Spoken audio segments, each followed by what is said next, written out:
Salut les petits explorateurs nériviens, ça y est, on a traversé l'Atlantique et notre objectif en traversant l'océan Atlantique, c'était d'atteindre les Antilles. Et les Antilles, c'est un petit paradis terrestre, c'est un endroit très connu.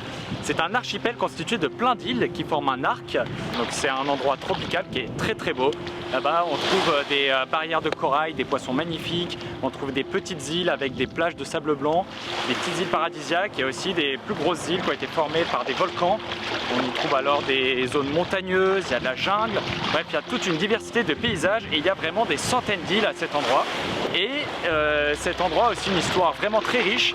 Il y a longtemps, en fait, les premiers à avoir habité sur ces îles, c'était des Indiens qui venaient d'Amérique du Sud et on les appelait les Arawaks. Alors eux, ils étaient très pacifiques comme peuple, ils vivaient de chasse, de pêche et en fait ici, comme il y a beaucoup de poissons, il y a beaucoup de fruits très bons, ils vivaient très bien, en paix, jusqu'à ce que d'autres Indiens qui venaient aussi d'Amérique du Sud, mais qui eux étaient beaucoup plus féroces, qu'on appelle les Caraïbes, et qui étaient cannibales, viennent et puis trouvent les îles vraiment à leur goût. Et ils ont colonisé la plupart des îles. Et en gros, ils attaquaient le peuple des Arawaks qui étaient pacifiques et qui ne savaient pas trop se battre. Et puis, ils mangeaient leurs victimes et ils ont colonisé la plupart des îles. Et puis un jour, il s'est passé un espèce de tremblement de terre ici. Et c'est l'arrivée de Christophe Colomb. Christophe Colomb en 1492 qui découvre donc les Amériques alors qu'il croyait aller en Inde. Et en fait, à ce moment-là, l'Europe comprend que, il y a une zone qui est pleine de richesses ici, et notamment l'Espagne. L'Espagne qui va aller plutôt dans les grandes îles du Nord pour aller chercher de l'or. Et l'or, ils vont en trouver, et puis ils vont charger des gros bateaux pour les ramener en Europe. Et là, les autres puissances de l'époque, donc l'Angleterre, la France, la Hollande notamment, ils vont se dire tiens, c'est une super opportunité. Ils vont envoyer des corsaires là-bas. Les corsaires, c'est un peu comme des pirates, sauf qu'ils avaient une autorisation du roi, ils avaient une lettre de course. Et en fait, ils avaient le pavillon du roi et ils pouvaient attaquer les navires pour voler leur cargaison. Et donc, les Caraïbes, c'est vraiment le pays des pirates et des corsaires. Il y a eu énormément de batailles. Il y a eu beaucoup de batailles navales aussi entre les peuples, entre les nations, entre les Anglais, entre les Français, entre l'Espagne, entre la Hollande. Les îles sont passées d'une main à une autre très régulièrement. Et puis au bout d'un moment, qu'il n'y a plus eu d'or, on a découvert une nouvelle richesse. C'est la canne à sucre, c'est les plantations. Et pour ça, on a eu besoin de main d'œuvre. Et donc du coup, on a fait venir des esclaves d'Afrique. Et il y a eu beaucoup d'esclavage et ce qu'on appelle la traite des Noirs ici. Et ça a donné des colons qui avaient des grandes plantations qui étaient très riches et puis qui pouvaient faire du sucre avec ça et qui ont aussi fait du rhum. Et puis c'était ça qui constituait les richesses de ces îles. Et puis heureusement maintenant l'esclavage est aboli et donc il y a un mélange de population, mais la plupart des Antillais du coup ils ont des origines africaines. Et puis maintenant c'est une zone qui est très connue plutôt pour la pêche et le tourisme.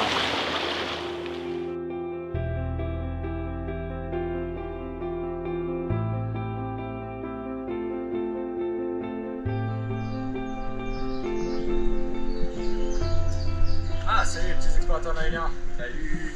Tournez bien, on est actuellement en Martinique. Et alors je sais pas si vous vous souvenez, mais au Cap-Vert on a eu des plantations de canne à sucre. Ici il y en a aussi.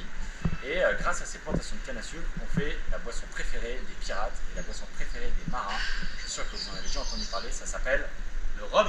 Et là on est en train d'attendre devant le train qui va dans les plantations de canne à sucre pour aller chercher ce qui nous permet de faire du rhum. Et Gauthier va vous expliquer comment est-ce qu'on fait cette boisson qui a été très utile pour les marins pendant des années et même des siècles. Allez, à tout de suite, on se retrouve plus loin.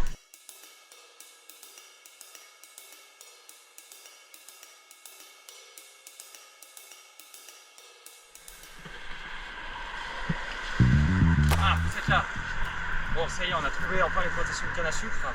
Et je peux vous dire qu'on s'y perd rapidement. Ouais, regardez comme c'est dense. Alors donc là, on se souvient comme au Cap-Vert, donc c'est la même plante. Et en fait, le sucre, il se trouve là dans la tige à l'intérieur. Et on va commencer d'abord par couper la canne à sucre. On va la couper et puis on va la ramener à la rhomerie. Et après, Gauthier, on va aller voir qu'est-ce qu'on fait, comment est-ce qu'à partir de cette plante, on arrive à obtenir du rhum. Alors Gauthier, on a coupé notre canne à sucre pour la récupérer. Comment on fait pour avoir du jus à partir de cette canne à sucre? Pour extraire le jus qui se trouve dans cette canne, on a besoin d'une grosse machine qui va broyer la canne pour extraire, pour récupérer. C'est celle qui se trouve derrière nous, avec un gros axe tout en haut de la machine qui est tiré par des bœufs ou des chevaux, qui fait tourner les engrenages qui se trouvent ici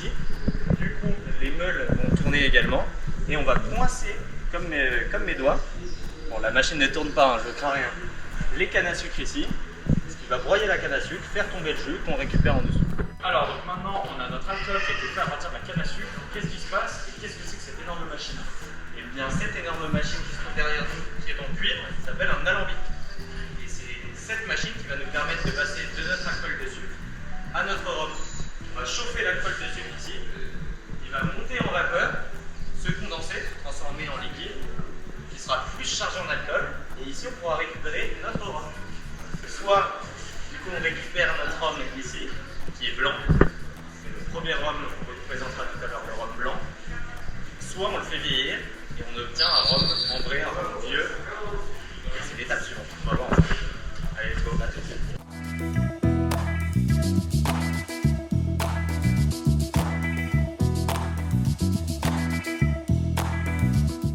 Alors, comment on fait pour faire vieillir notre rhum? Le rhum il se vieillit dans un chai juste derrière nous, c'est le trésor de la distillerie. On peut observer les fûts dans lesquels le rhum vieillit.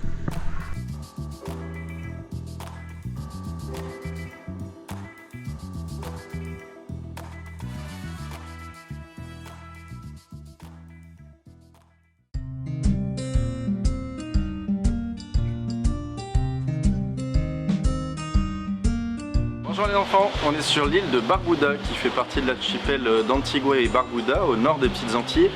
Et cet archipel a la particularité de s'être fait décimer par un cyclone en 2017, causant d'énormes dégâts dans l'île comme vous pouvez le voir avec cette maison. Ce qui fait que tout le monde a déserté l'île et que Wikipédia, si vous allez dessus pour regarder des informations sur Barbuda, vous verrez que Wikipédia ne recense aucun habitant parce que tout le monde a fui l'île à cause des dégâts. Alors qu'est-ce que c'est un cyclone? Un cyclone c'est une énorme dépression causée par des différences de température qui sont assez fréquentes dans les Antilles. Pendant un cyclone, tous les éléments sont déchaînés, c'est-à-dire qu'il y a des très fortes précipitations, des grands coups de vent, ce qui fait que rien ou presque ne peut résister à la puissance de ces événements climatiques. Si la nature a donc pu se montrer assez brutale avec les Antilles, elle a également su les saupoudrer de petites merveilles, sur terre, mais aussi sous les mers. Et je laisse Gauthier, notre pêcheur-plongeur attitré, vous faire découvrir ces trésors cachés.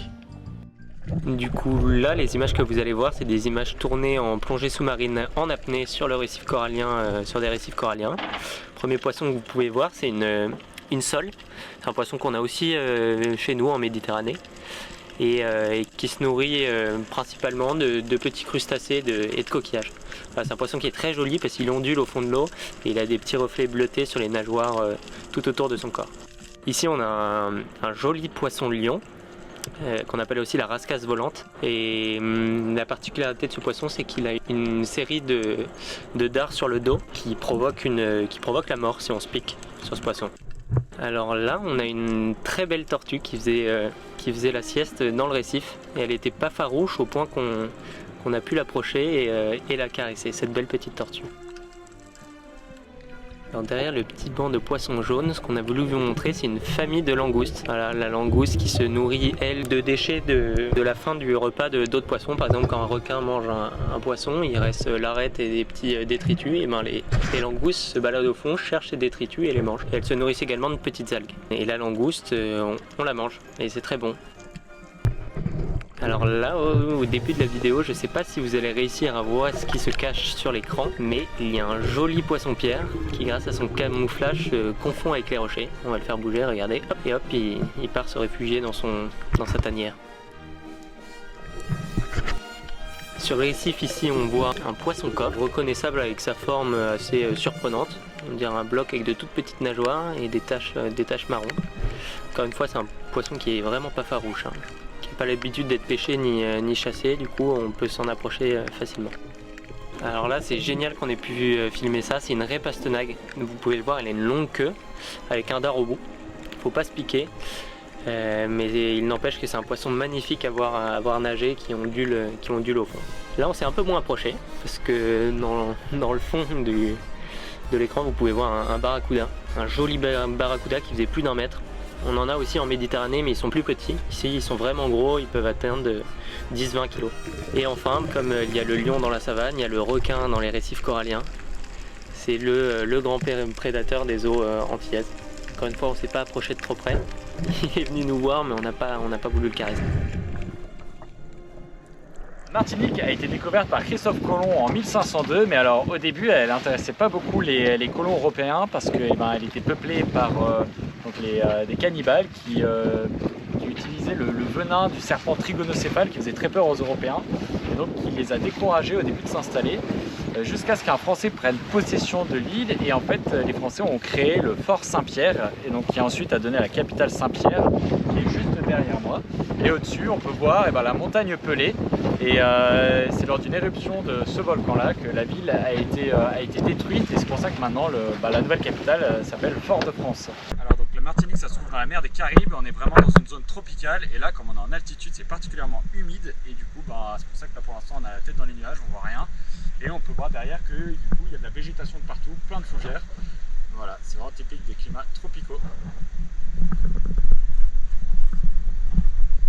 Et l'histoire de la Martinique est assez mouvementée puisque la France et puis l'Angleterre se sont longuement battus pour l'avoir. L'île a été conquise plusieurs fois, il a fallu de nombreux traités pour récupérer cette île qui est passée 2 fois aux mains des Anglais.